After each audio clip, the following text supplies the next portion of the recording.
Welcome everyone to our first Fireside Chat of 2024. We're really happy to have you all here. I'll just give it a little moment for everyone to get settled and join, as we got quite a few people who signed up today, which is fantastic.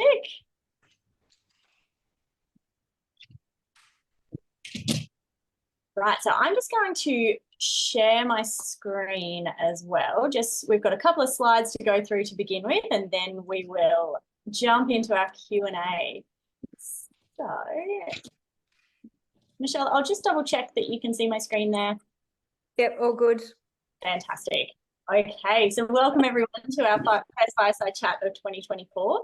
We're thrilled to have you here and have you joining us as we dive into glucose responses and understanding metabolic health.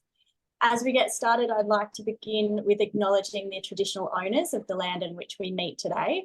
I'm presenting from Camberwell country, and I acknowledge the many various lands on which we all meet today. I'd also like to welcome any Aboriginal or Torres Strait Islander people who are joining us and pay my respects to elders past, present and emerging. Some general housekeeping as we get started. So this session is recorded, so anyone that can't make it or can't stay until the end will be sending a recording at the end of the session. During the session, I'll just ask that you keep yourselves on mute, but please feel free to put your video on, as it's really nice to be able to connect faces to names, especially for Michelle and I working in the background. It's nice that we actually be able to see those faces. To begin with, Michelle and I will be going through a couple of slides around metabolic health, but this is a fireside chat.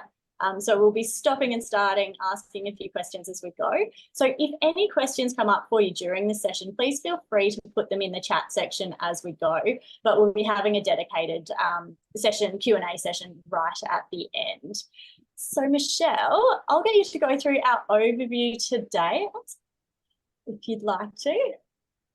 Sure. So Charlotte and I were sort of talking, kind of starting off in 2024 and really making sure that we're really starting from understanding the exact sort of state of what metabolic health is and how you understand your glucose curve. So, and then what to do to improve your overall metabolic health. So we really wanted this session to be all about you, your questions, your answers, and really develop a conversation with all of you guys about how we can best get the most out of CGM, Vitally, and cardiometabolic health. Fantastic. So Michelle, I'll just introduce you. For those that don't know, Michelle is one of Australia's leading integrative GPs with over 20 years experience in lifestyle medicine. She's also Vithally's medical director and has played an integral role in the development of the Vitally program and all of its offerings. You've written a wonderful book, The Wonder Within, and also host the FX Medicine podcast. So thank you for being here, Michelle, as always. Guys, for having me. So a little bit about myself. My name's Charlotte Battle. I'm an accredited practicing dietitian and personal trainer with over 10 years of experience in the health industry. I provide Vithally's in-app dietitian services as well as consulting on the platform and content. I'm really excited to be able to share in a different form, because usually I'm texting people, so how you can understand your glucose levels. So let's dive in with a little bit of understanding on the current state of metabolic health. So Michelle, give us a bit of a picture of what it looks like. All right. So I warn you, this is a trigger warning. The news is not good across the world, and seemingly getting worse year upon year. So we used to kind of take our metabolic health for granted, but we now know that metabolic dysfunction is actually at epidemic levels, if not almost pandemic levels, to be fair. The World Health Organization and the World Health data kind of suggest that around 5.3% of the population have type 2 diabetes. But keep in mind that 50% of all those with type 2 diabetes are undiagnosed. So that brings the statistics to about 10.6%. And then you add that to 7.5% of people in the world have pre-diabetes. And again, most of those people are unaware of it. In fact, 50% of people with pre-diabetes are unaware of it as well. So some parts of the world, there's about 10% of the population with polycystic ovarian syndrome. Now, that is a condition that's driven by metabolic dysfunction. And in America, in some parts of America, it's up to 20%. So 10% is actually an average. About 52% of the people across the world are either obese or overweight, and it's up to 67% in Australia and over 70% in the US. And this is a minimal kind of target of about 25% of Australians have metabolic syndrome, but there's new acronyms being created all the time. And in fact, there was recent data from the US to say that only about 12% of the world's population have a healthy functioning metabolism. So pretty scary stuff. Absolutely. And I think one of the biggest things that we've spoken about before, Michelle, as well, is with the data that Riley's capturing as well, like how many people are recognizing that there's metabolic dysfunction that previously wasn't sort of noticed or hadn't been picked up just as well. And what we mentioned, sorry, I was just going to say what the Singapore government are doing, actually providing their people with 2 CGMs a year in order to pick up metabolic dysfunction or pre-diabetes earlier in their population. So they're very progressive. So this is kind of the future. Absolutely. It's very exciting where we can go, but also a bit scary where we are as well. So we've also spoken about the lifestyle epidemic. So do you want to talk us through what the stats are around this? Yeah, so I don't think this is going to come as a surprise to many people, but there's just an extraordinary level of lifestyle-related diseases in our community. So back 50, even 100 years ago, doctors were mainly into diagnosing infections and dealing with trauma, like so cuts and bruises and accidents, etc. But now about 80% of GP visits are stress-related, either directly or indirectly. About 67% of healthcare workers are burnt out, which is a real problem if your caregiver is actually burnt out, because there's implications with that as well. Over 25% of the population have a diagnosable anxiety condition, and even more have, other associated factors, for example, physical issues such as IBS or tension headaches or extraordinary PMT, etc. 25% of adults drink more than recommended. This is recent 2021 ABS statistics, but only 6.8% of adults and 8.5% of children reach their daily recommended intake of fruit and vegetables. Now, that's alarming. It's extraordinarily bad. And only about 25% of Australians do the recommended amount of exercise. And that's the minimum recommended amount of exercise. We also have an epidemic of problems with sleep. We've never, ever in human history had such problems with sleep before. About 33% of the Australian population have insomnia, and about 15% have sleep apnea. So when you put all these things together, we've got an extraordinary issue in terms of what's going on. But when we look at things like behavioural modification and really start to understand the underpinnings of disease, we also have so much empowerment that can occur through education and personalisation and this true understanding of what health can look like. Absolutely. And on that note, let's go into what metabolic health is. So how do we define metabolic health and what is it? So metabolic health isn't just about having a fast or a slow metabolism. Like a lot of people kind of go, I put on weight because I've just got a slow metabolism, etc. It actually underpins the energetic functioning of the whole body. So now we know about all of these interconnections for health. So metabolism is actually how we utilize energy, and that's really important for how the insides of every cell works, from your immune cells to your brain cells to your heart cells. And it crosses the domains into things like inflammation, how we store fat, how we use our energy, what our mitochondrial health is like, and what our immunity is like as well. So it really crosses across the board to express its manifestations in pretty much every area of our lives.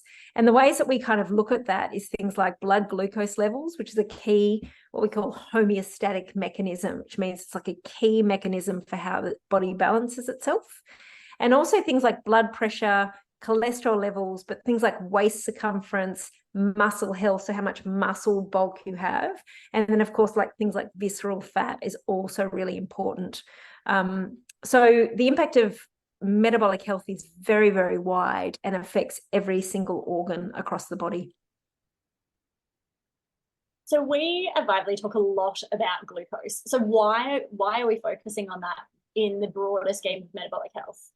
Okay, so it's important to realize that glucose isn't the only metric that we look at for metabolic health, but it's probably one of the clearest and most acute kind of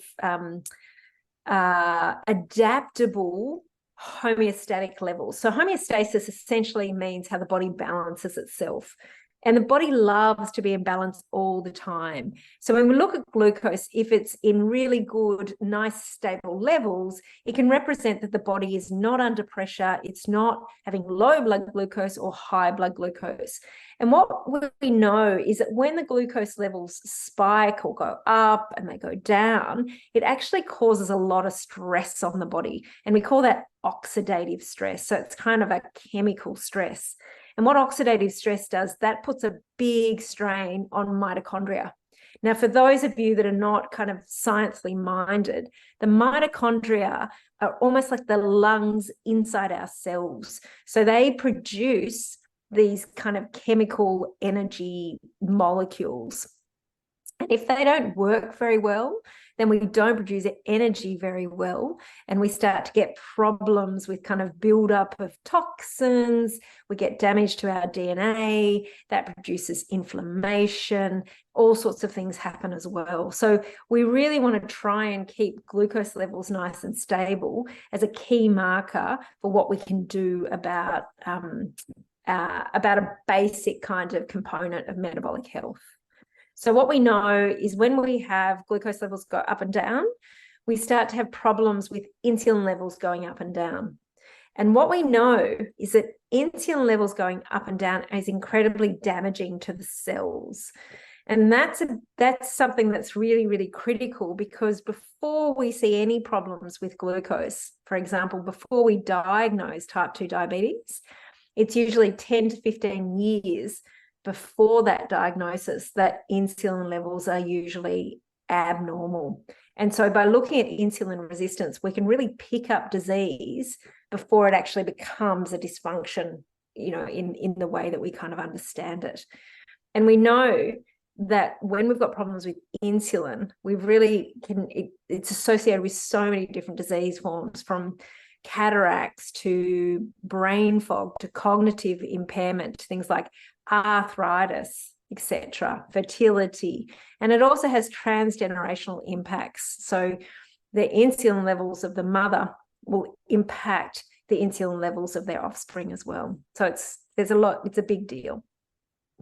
Absolutely. And I guess one of the things that we look at now is that with this CGM data, we have the ability to actually see a bigger picture rather than these just single timestamps as well. Like, I know a lot of patients that I've seen have said, oh, my glucose levels are fine, my fasting level on my blood test was fine. But that's not capturing that sort of roller coaster effect that we're starting to see as well. And on this next slide, this is some of the data that we can capture now. So do you want to go through each of these factors and why they're important? Yeah, sure. Well, average glucose, of course, is like what's happening, on an average level. So if your average levels are too high, it just means your glucose levels are out of balance and too high. But obviously average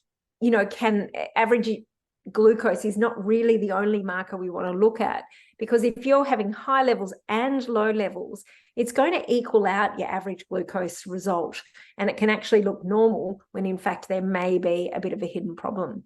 So it's definitely an important marker that we look for, but we've got to look a little bit more detail. Glucose variability is a really big one. Now, we don't know exactly what the science says of what the optimal glucose variability is. The reason why we don't know that yet is it's only actually quite recently that we understand that glucose variability has a huge impact on oxidative stress and mitochondrial dysfunction. And that's really only very recently that we know that. And so what we aim for in type 2 diabetes is a glucose variability under 20%. And so if you've got a glucose variability above 20%, that's not great news. But that data is from type 2 diabetics. So we don't exactly know what an optimal glucose variability, but we do know that the lower is the better. Okay. It's always very normal to have some level of glucose variability. You know, we eat, we exercise, we get sick, we have a fever, we sleep poorly one night because there's a thunderstorm, etc. We're going to have some level of glucose variability within that, and it's quite normal. But, you know, around this particular sort of phase of around that 10% mark is where we think is where the sweet spot might lie. Timing targets are a really important one. So this is really dependent on what you're trying to achieve when you're using a CGM. And a timing target, this is a tight kind of range. And what we know is when we stay within this target range, we're not putting extra stress on the body. Now, often, you know, when we exercise high, we might push our sugar levels up. We're going to talk about a little bit about that. But obviously the most time in range. So if you have a look, like we aim for over 75% time in range, and that's between a tight marker of between 4 and 6. Now, obviously, if you have a bowl of pasta or, you know, some sushi tends to be the worst, isn't that right? Yeah. So, and oats are another one. Okay. And so obviously, you know, that pushes it out of range, but then there's also the ability to kind of bring it back down, and how quickly we bring it back down is also another positive or negative marker depending upon what's going on as well. So it's quite normal to sort of come out of the range from time to time, and that's why there's room for that adjustment, and it depends on what you're trying to achieve ultimately. Now, the CGM data that you use, if you are, you know, playing around with the CGM, is going to give you an estimated hemoglobin A1C. Now, that essentially is very similar to your average glucose level. Now, but the hemoglobin A1C is actually a marker that looks at what we call glycation of hemoglobin. So glycation comes from sugar and hemoglobin comes from red blood cells. And it's a very, very important average marker, but it looks at over 3 months of data. So it can give lots and lots of good information, but it is estimated. And we often recommend that if you want to get an accuracy of your hemoglobin A1C, you'll need a blood test through your local doctor. So I've got another slide that just goes through that glucose variability. I like the visuals. And this, I think, sums up quite nicely what you were saying. So that the average level is that darker line. And then as we've got like 50% of the time spent in that dark green, and then is it 95% of the time spent in the lighter green?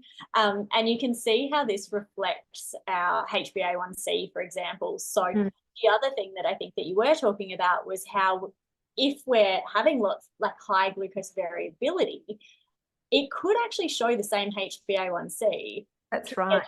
Tighter glucose variability, which is obviously optimal as well. So seeing those changes, and these are things that you can measure over time.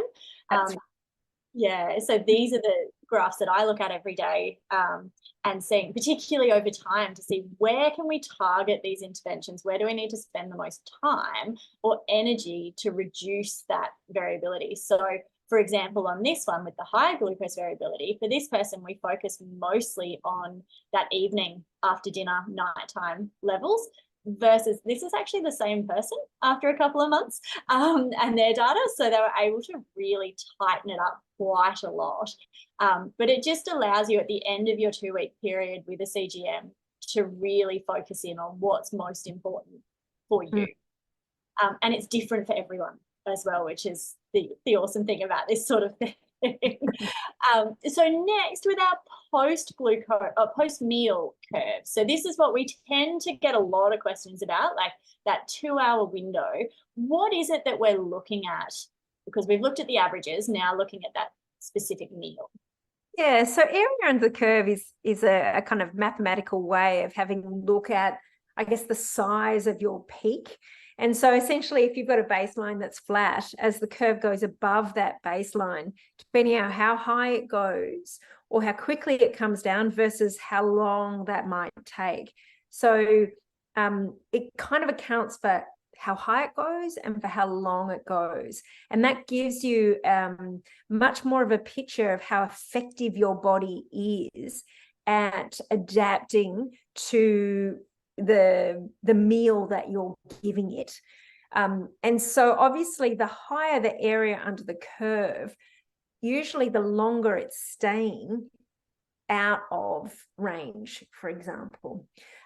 So we look at that. It's a key kind of marker that we look at behind the scenes. And that's something that you can see improve over time if you are manipulating diet and lifestyle to try and get a better, I guess, control of your impaired glucose tolerance, for example. Glucose peak is how high it goes. You'll often hear some of the people that use Vivali and CGMs saying, oh my God, like I had sushi, back to sushi, because we know it's terrible. My sugar spiked to 13 to 14. Now, these are really high kind of numbers. And these are the kind of numbers that we sometimes see in pre-diabetes. Now, obviously, if it's the one-off or, you're not doing it very often, then generally the body can adapt to those kind of insults, for want of a better word. But how high you go often is representative of the glucose load in that meal, but also the glucose sensitivity. So you can become quite glucose intolerant or carbohydrate intolerant, and you'll often see quite high peaks, even to small amounts of carbohydrates in some people. So that's a good one to look for.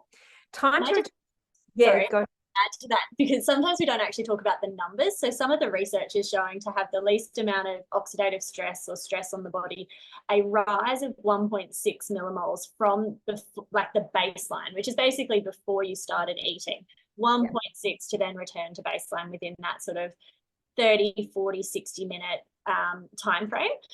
That appears to have the best response. But again, this has only really been measured in diabetics from the research that I could find. We don't know what normal or optimal even is currently. So if your levels are sort of like your fasting levels are sitting on that higher range of the optimal glucose range, so between 4 and 6, if you're sitting at 5.9 as your baseline and then having a glucose spike of say 1.6, you're then up to 6.5. Is that maths correct? No. That was going up closer to the edge of what we would consider normal responses as well. So aiming to keep those levels below 7.8 millimoles, that's what's considered normal in that post-meal window as well. That's just not that we have to focus specifically on each number, but it's handy to know what we define as a spike. That's right. Yeah. And so there's a lot of factors that impact this time to return to baseline. So exercise can be, if you were to go for a low intensity walk after your evening meal or after lunch, for example, you're much more likely to return to baseline a lot quicker than if you were to sit down or watch a movie after dinner, for example. Also, the time of the day will impact your time to return to baseline as well. Charlotte can probably talk a little bit more into what she sees in terms of the CGM as well. And then also the macronutrient aspect of the meal and how you eat that. So the level of carbohydrate compared to the level of protein and compared to the levels of fats as well, and your overall body constitution too. So those factors play a role in terms of how long it returns to baseline. So often, Charlotte can also talk into this. Many people kind of go, I had exactly the same meal yesterday and I've had a completely different glucose response. And that can be due to how you slept the night before. It can be due to a stress response. It can be due to whether you've had high intensity exercise, etc. So there's a lot of variables that kind of sit underneath this glucose variability or how your body responds to the meals that you're eating. And it's really interesting. just jumping in on that time of day, this is, I think, from that graph that we saw before, such an individualized response. So some people, for example, are much more carbohydrate tolerant earlier in the day because they're moving more, they're a bit more active compared to in the night. There's some evidence around shift workers where eating late at night has up to 6 to 9 times the glucose response with the same meal versus earlier in the day. Having said that, that particular study didn't, I don't believe didn't factor in sleep. So that's another thing where we actually don't know, is it the sleep deprivation that's causing it, or is it the time of day? But we do know that our circadian rhythm, or our natural clock within our body, has a major role to play in how we respond. So something simple like swapping your lunch and dinner, or swapping the composition of lunch and dinner. So it doesn't mean that you have to have your main meal at lunch, but it might be that you have potentially slightly less carbohydrate, more protein, more vegetables at dinner, versus maybe swapping that at lunchtime and seeing how your body responds. I talk a lot about balancing meals as well. So it just because you have a bigger response to, say, a carbohydrate, like rice, for example, doesn't mean we cut rice out altogether. We play and we experiment with what's the best fit for your body. Is it that we add some healthy fats like avocado, extra virgin olive oil, nuts and seeds, or start the meal with a salad or vegetables? Those are the factors that can make a really big difference. We don't have to just cut everything out. And I think that much more sustainable changes as well. So there's lots of little things. Michelle, you talk a lot about the evening walk. Do you want to explain why that's so beneficial? I just think it's so fascinating when you look at the way cultures do things. So I lived in Italy for a little bit when I was young, studying Italian. And after dinner, I mean, obviously, you know, the Italians are known for their love of food. They love, you know, carbohydrates, and pastas and pizzas and breads are kind of a staple for them. But in the evening, from around 8, 9 o'clock, everyone's in the town is out walking. But it's remarkable to see the impact of an evening walk after a meal. And so I'll often suggest to my patients is to try and get into that habit. It also has the other impact of, you know, it's often a really nice social thing. If people do have a partner to walk with, it's a nice way of kind of debriefing the day. But it also minimizes that after dinner sweet treat snacking, as we know, is a fairly common common vice for lots of people. So that's how it works. And often when we do very high intensity exercise, we tend to get a spike in blood glucose. We'll go into that in a little bit. But low intensity exercise, like a walk, can make a profound difference on the impact of the evening meal. Yeah, fantastic. So a little bit more about the post-meal curves. So I like to think, so each of our macronutrients, so when we say macronutrients, that's carbohydrates, proteins, fats, and fiber. Fiber doesn't provide us many calories, but it's one of our macronutrients. Each of these have a different response on our glucose levels, but I think the biggest thing to remember is that in combination, they work differently. So while carbohydrates, if they're a simple carbohydrate, for example, so something that's a little more processed or doesn't have the fiber associated with it, can cause a rapid increase in glucose responses. Again, this depends on your body composition, it depends on your insulin responses. But if we have a high fiber or low glycemic index food, that can actually dampen that glucose response quite efficiently.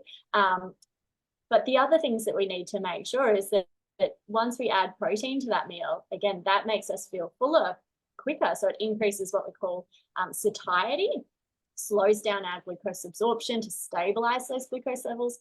Fats do this really nicely as well. But what we tend to find is if it's a meal that is high in carbohydrates and high in fats and not much protein, that can actually cause your glucose levels to go up quickly and stay higher. So it takes longer for them to come back to baseline.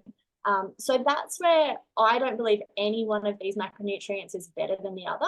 We just need to find, again, that right balance for your body based on your data to see, okay, this meal, like experimenting again, this meal with very little protein causes a rapid spike first thing in the morning. what if I swap to a savory breakfast, add some veggies in for fiber, then do I get the same sort of response? So it's, again, just something to factor in. If you've had a big spike from something, just say, did it have everything? Is there anything I could actually add in or swap out to have more of a stable response? So I do have just a little bit of a graph of glycemic index. So we often do talk about glycemic index or GI. However, GI has its limitations in that it only shows us the carbohydrate. So I remember doing, it was just one of my university lectures. We all had a Mars bar one week and tested our glucose responses in the 2-hour window afterwards. The next week we had a Snickers bar. So the addition of additional fats with the peanuts, for example, changed the responses for most of the people in the class. Obviously, that's just testing on ourselves to see it, but those little differences can change the actual glycemic index of the meal. So GI is important, but that is a limited factor that we're looking at as well. Did you have anything to add on that, Michelle? No, but I'm always curious, because one thing that I learned recently, thanks to you, was also the level of processing makes a difference as well. So for example, you know, when you use oat milk, for example, so we know that oats are, you know, high in carbohydrates, but they do have some good fats in it, and they tend to be low GI. But when you whiz them up and you put them in a smoothie, they're going to have a different impact on the body. Same with whizzing up nuts. So even crushed nuts, you know, have a different impact than whole nuts. Can you talk us through that? Because I just think that's so interesting, because it actually, a few feedback is when people have smoothies, even though those smoothies are fantastic, in the core ingredients, when you whiz them up, they actually get absorbed faster, and that will impact people's glycemic variability as well. Yeah, definitely. So what we know is that foods come with this food matrix. So a nut, for example, has this shell. It's got loads of fiber. Within it, it's got fats, but we actually have to do quite a lot of chewing to get access to those fats. We're not great at chewing, generally speaking. So to get to the same level of a nut butter, for example. So if we were to actually compare what's absorbed between those two foods, so and again, it depends on what you're after from the food also. So whole nuts versus nut butter. Whole nuts were going to absorb a lot less calories. And I mean, it's not all about calories, but we also get a lot of that fiber, that bulk that goes through the bowel, looks at, it feeds our gut microbiome, for example, of the good bacteria in our gut, versus a nut butter, which is high in good fats, a little lower in fiber, because once we've whizzed it up and crushed it to that extent, we've crushed up those fibrous structures as well. So this is where the debate around juice comes up a lot. Once we remove the fiber from it, is it the same nutritional value? We're not entirely sure. We definitely see bigger glucose responses, but by blitzing something up, we're changing it so far from what it previously was, that it may or may not be beneficial. Having said that, from a nutritional point of view, if you need or are aiming to get more healthy fats in your diet, adding nut butters is a great option. If you're swapping, say, toast with honey or white bread with honey for a smoothie that also comes with proteins and fats and some berries, so polyphenols coming in as well, that's probably a better option. And I'm very much, as I'm sure you're starting to understand, I'm not all for cutting things out altogether. And my response for most nutrition is it depends.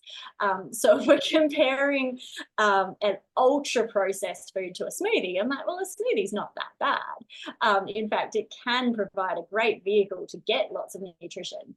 But if your body is not responding like you'd expect, maybe trying and experimenting with those whole foods where you do actually have to chew a lot more and sit down and take a bit more time, which does, again, the way that we eat, like, it's not something we explore enough of, but it plays a role in our responses as well. So lastly, before we jump into a Q&A and diving into a lot of your questions, why do we want to focus on lowering glucose curves? What are the benefits? Well, this is the million-dollar question, isn't it? And I think this is one of the most empowering aspects of the Vively program, to be honest, is that when you start to be able to kind of witness and see the impact of your lifestyle and dietary choices and some of those aspects, for some people, they can actually equate, you know, what's happening in their energy, what's happening in their mood, what's happening in their cravings for certain foods or certain sweet foods, for example. And I know for lots of people, if they are impacted by energy and cravings and struggle with, you know, weight management or body image, by having I guess an understanding of what's going on, it's a very empowering experience. We also know that better sugar regulations are often associated with better sleep quality. And so we don't know 100% of the mechanisms, but we think we know that good sleep obviously helps support glucose, but also poor glucose variability will impact sleep. So it's like this dualistic chicken or the egg kind of scenario as well.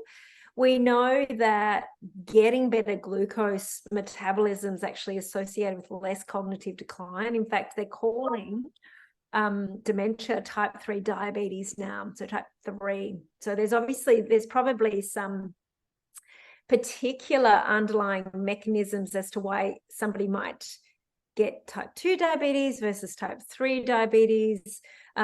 We don't know the full picture of that, but it's certainly a very interesting aspect. It's things like menopausal symptoms. I mean, perimenopause for some of the listeners, you know, is big news at the moment. It can last for about 10 to 15 years prior to the cessation of the menses, which is the period cycle, fancy words. But we know that stress and stable blood glucose is associated with less menopause or perimenopausal symptoms. So that's also a great thing. And then, as we mentioned in that talk, you know, less type 2 diabetes, less metabolic syndrome, and this really important thing about cardiovascular health as well. So, you know, we look at aspects of, we didn't really know how significant glucose dysregulation was for cardiovascular health. And, you know, there's a group of people that actually suffer from sudden death. So it's a very interesting part of metabolic or population health information.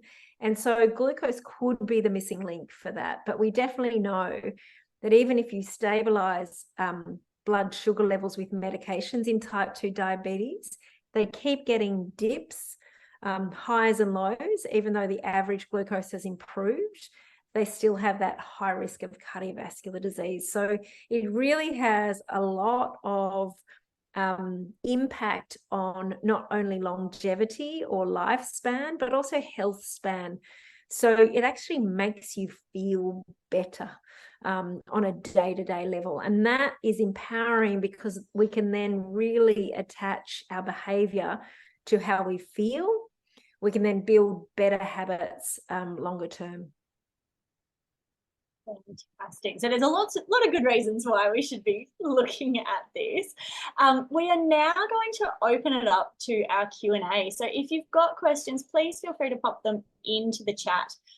If there's things that have come up throughout our chat, or if there's things that you're just genuinely curious about with your responses, we're more than happy to answer those questions as well. There is one, I'll just stop sharing my screen as well. We do have one question: if you chew nuts finely versus eat them quickly, it's worse. So it depends how, like, we don't actually know exactly the answer to that question. So eating quickly, we tend to not get signals of fullness. I often tell my patients it takes about 20 minutes until your body actually recognizes any food in your stomach. So we can eat a lot in 20 minutes. So that's why mindfulness or mindful eating is a really powerful tool around eating patterns as well. So Again, it depends on the context of that. I'm going to say it depends a lot. But I definitely see there being benefits of the way that we eat as well. So we've had another question. Should I be concerned that my glucose levels drop quite drastically during the night, and how can I improve? So Michelle, do you want to answer that one? I'll just read it again. Hold on. Should I be concerned that my glucose levels drop quite drastically during the night? Okay, so this is a great question because we get this a lot. So there's a few little aspects to look out for. So sometimes the CGM, we can sleep on it. And if we sleep on the CGM, we tend to drop our blood glucose levels. And so it can sometimes just be positional. So that's an important thing to note. The other thing is looking at alcohol levels. So alcohol will drop our blood glucose quite significantly. So if you're drinking, particularly with the evening meal, which is probably the most common time to consume alcohol, that can drop your blood glucose through the night. Now, the other thing that everyone needs to understand is that picking up the low blood glucose levels is not as accurate as picking up the high ones using CGM. And so even in type 1 or type 2 diabetes, we always recommend checking a finger prick blood test to confirm those levels. And so that's really important to know. So it depends on how low it goes. Again, if you're dropping your blood glucose, it can be associated with that nighttime waking. Because when you drop them, the body surges in cortisol levels, and that will wake us up, and adrenaline goes along with that. So it can be a cause of nighttime waking, which will then further impact your glucose levels and give you kind of a vicious cycle. So rather than be concerned, more actually be curious in terms of what you're eating in that evening meal and see whether you can get a more stable level of sleep. Also, of course, you've got to look at things like sleep apnea as well. So that's something that you might want to talk to your GP about if it's an ongoing issue too. I think one of the things that I notice the most is a regular pattern if there's a big spike with the evening meal, and then we tend to have more of like unstable responses. So particularly if it's an unusually high spike, that can cause these lows overnight. And also questioning, for other people it might be, are you getting enough carbohydrate throughout your day? So if you are avoiding carbohydrates and having slumps throughout the day as well as throughout the night, it's looking at those factors as well. So some people, I've focused on their breakfast and getting a little bit of carbohydrate in there in that balanced meal, and that's actually fixed the problem of overnight lows. So checking in with how you feel when you wake up as well, like what's the quality of your sleep? That's a really big issue for a lot of people, as we've already explored as well. So are there concerns with the low levels, Michelle? What's that? Is that something we should be aware of? Yeah, so they can be quite dangerous. I mean, in the sense of like, so sometimes when we get low blood sugars, obviously people really feel it. So you often, it comes with symptoms such as hunger, irritability. Some people feel sweaty or dizzy, and you can feel quite nauseous as well. So it's a very, very significant stress on the body. And then the body will respond with its stress hormones and stress chemicals and try and really boost that glucose up, because we want our glucose levels to be above 4 so that the brain has got access to glucose at all times, because the brain's always doing something for us. And so this is where this glucose variability report comes in, or this ability to keep our sugar levels stable. So it's as important as not going higher, but also to not go low as well. So they're the concerns that we have. And what we were talking about is when the glucose levels go low, that impacts the detoxification and creates an oxidative stress on the mitochondria. And that's what we're seeing is causing or impacting that low-grade inflammation, which is associated with a lot of the chronic diseases that we're trying to treat. One interesting study that I did see as well was if you have a dip after your first meal of the day, so basically start like a spike followed by a dip, that can increase our appetite and increase our drive to eat. So this particular study found that people would eat up to 300 to 500 calories more unintentionally, just because they were more hungry throughout the day and looking to sort of stabilize. Once you have that first spike of the day, it can be a bit more challenging to actually stabilize the rest of the day. I'm not sure if that's what you've seen as well, Michelle. Well, yeah, I mean, you're the one that looks at really closely at those data. That's so interesting. And I mean, a lot of people are starting to have much higher protein, type breakfasts with some vegetables and looking at those kind of things so that they can get their macronutrients and micronutrients much more effectively.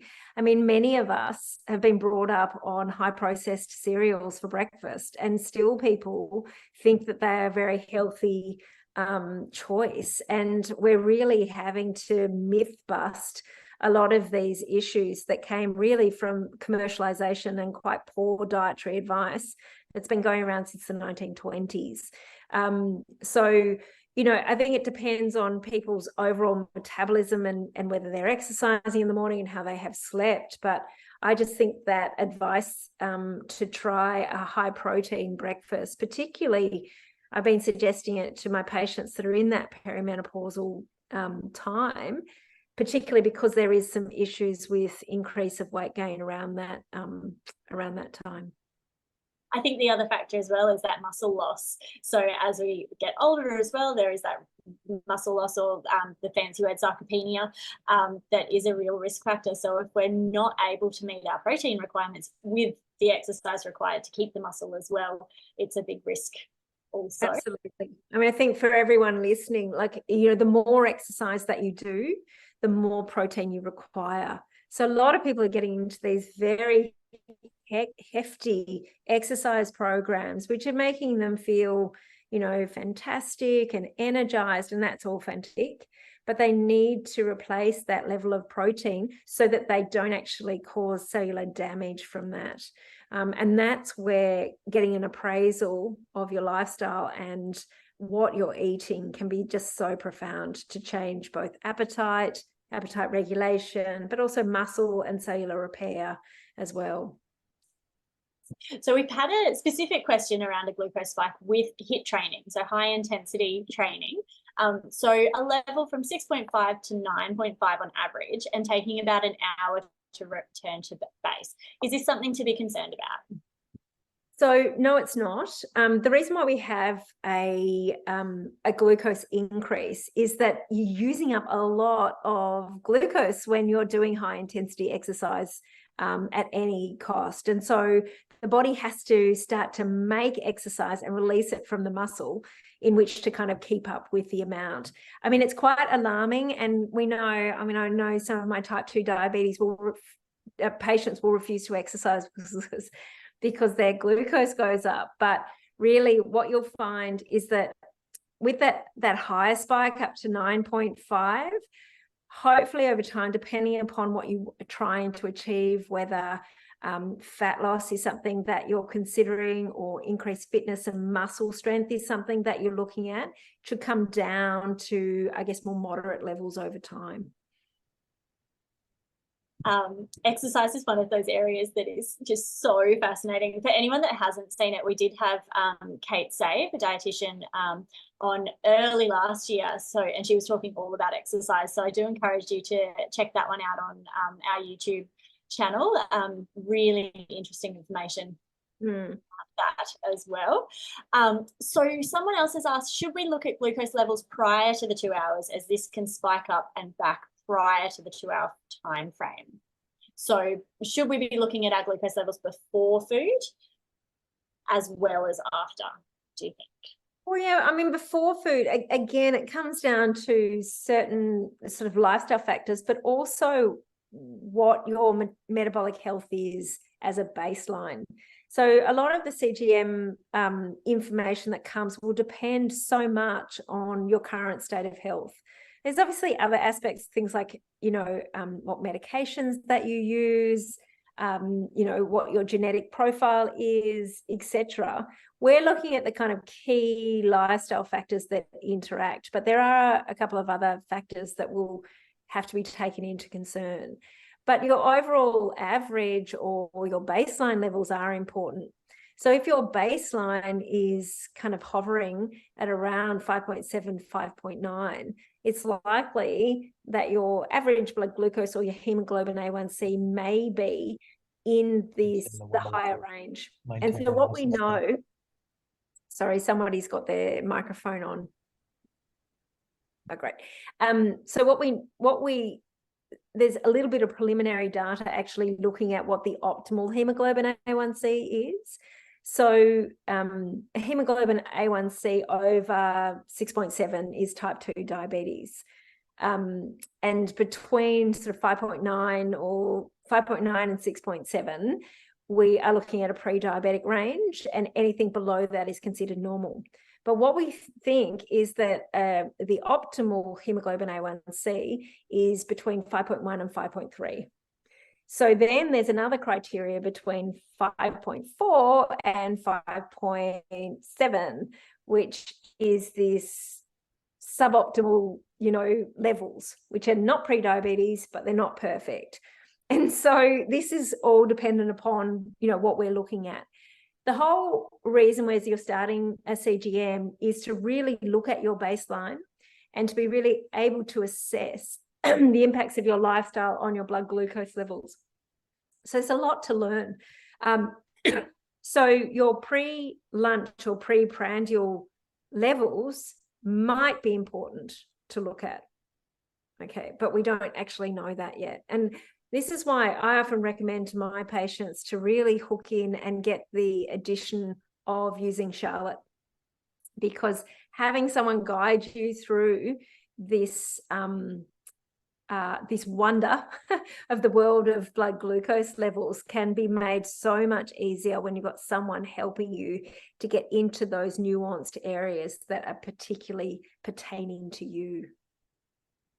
One of the things that thank you for that little plug, Michelle. One of the things that I do get asked quite a bit is, should I be eating if my glucose levels are still this? Like, say they're still at 6.2. And I really don't have an answer for that, because if we didn't have the CGM data, what would you be doing? So it gives you this really nice opportunity as well to tune into your body and say, how am I feeling? Am I hungry? If not, am I feeling like I just need a bit of energy? Is there something else that could give me this? And rather than getting so focused on keeping that glucose level really, really tight, it's experimenting, seeing what happens with these responses, and not letting the data dictate you as well, but saying, oh, that's interesting. It's only been 2 hours since I last ate, but I am hungry. Oh, my levels dropped quite a bit after that meal. And yeah, just getting that sense of curiosity and curiosity over perfection as well, using it as a guide, essentially.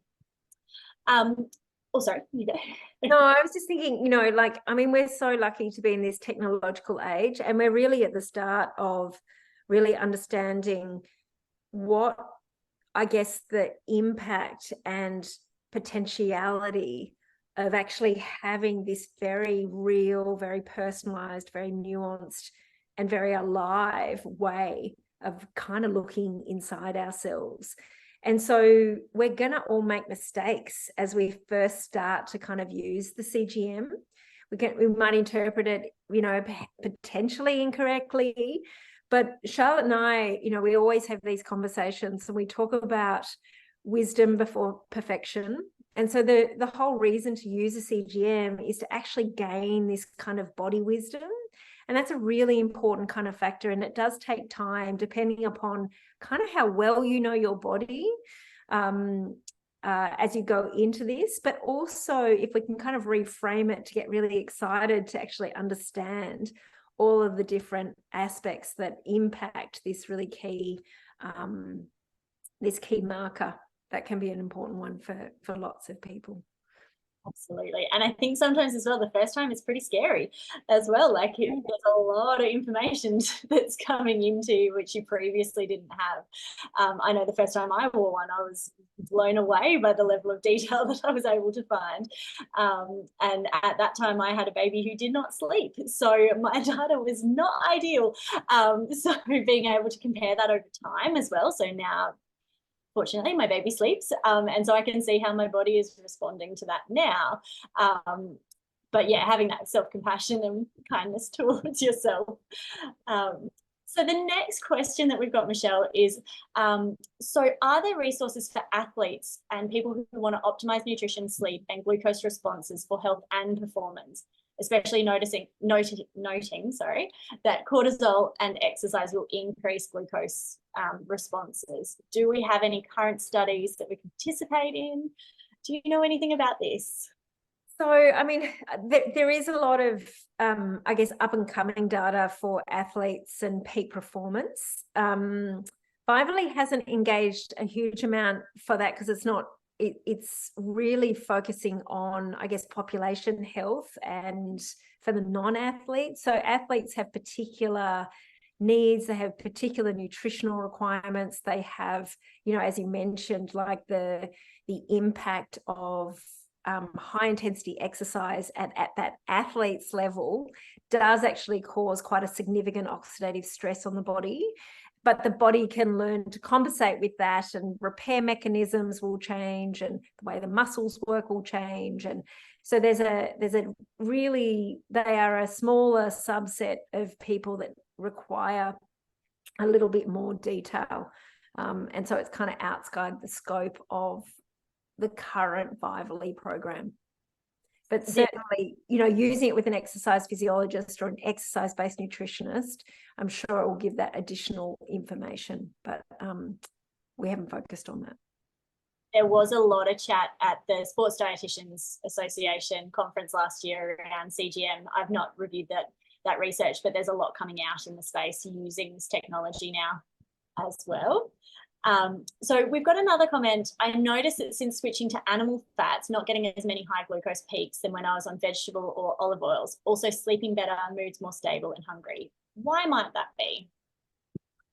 Okay, so again, animal protein and animal fats tend to have, I guess, a more complete they have a more complete amino acid profile, and that has a big impact on some people.